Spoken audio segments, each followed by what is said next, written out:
this is Eric Skovsted at Joe's Brook Farm here in the pantry of our house, and I'm just gonna cook a chili today. The secret to a great chili starts with great ingredients and really cold weather. Check, check. So getting started here, you can see we have a wonderful pantry full of stewed tomatoes. We're gonna use a few other ingredients today as well. Some beef, ground beef from Hood Family Farm. This is gonna be a chili con carne. A few onions, Joe's Brook Farm garlic, looking great. Stuff we didn't want to sell because it started to split here, but it's actually held up very well in storage. And so we'll make sure we put some of that in. And then a selection of spice. Bay leaves, very important. And of course, salt and pepper, most of which I'll add when we brown up the ground beef. Oh, one other important ingredient. These beans are steaming right out of the simmer operation. They were soaked for a couple of hours or overnight and then simmered on the stove to make sure no one's going to be complaining about hard beans.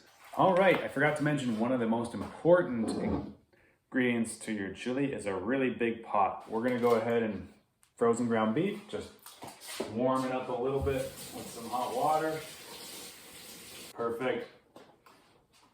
That's kind of all you need to do to separate it from the plastic and make it a little bit easier to put into the pot. The difficult part of the whole recipe.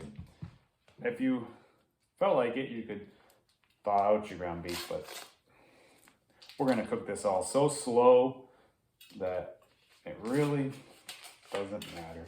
And it's important to cut the onions pretty small, so if you have any little kids like I do, that they don't notice them in the food. But you want to cut them up fast, otherwise you start to cry.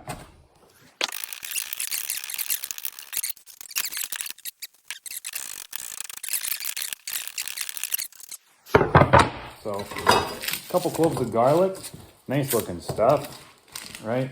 We'll do this. I like to do this, like this, right? Tends to make it come out of its wrapper pretty quickly. And then some people like garlic presses and stuff like that, but I don't. I just find they get messy. This is garlic that we've grown on the farm for the last 6 years probably, and replanted, and then harvested and replanted it. So it's a Skovsted River Valley variety at this point in time. But see how much easier that was than using a garlic press. Into the pot we go. So we got to grab some oil to put in our pot quickly. So let's go ahead and put some of this in. It really will just help everything kind of, the frozen beef problem. Fix that. Uh-oh. Ugh, this one's empty. Whoops. Never do that. Put an empty one back in the cupboard. Let's try this one. Okay. Yep, same stuff. Maybe we'll have better luck this time. Okay. Alrighty. Beautiful. Oil's working great.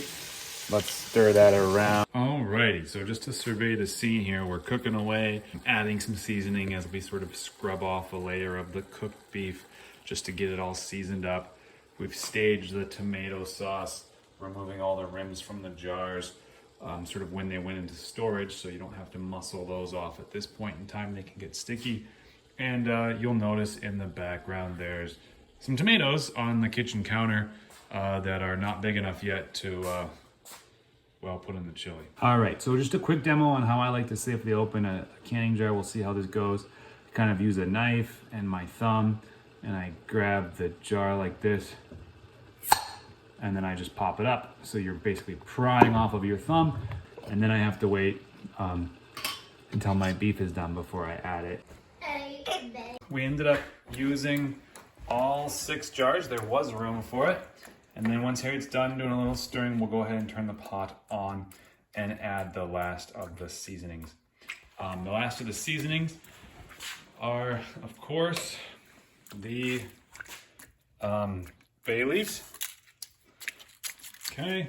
And then we'll take them out because they're not good for you. A little bit of pepper seasoning just to taste. Okay, so it looks like we still have some room in the pot.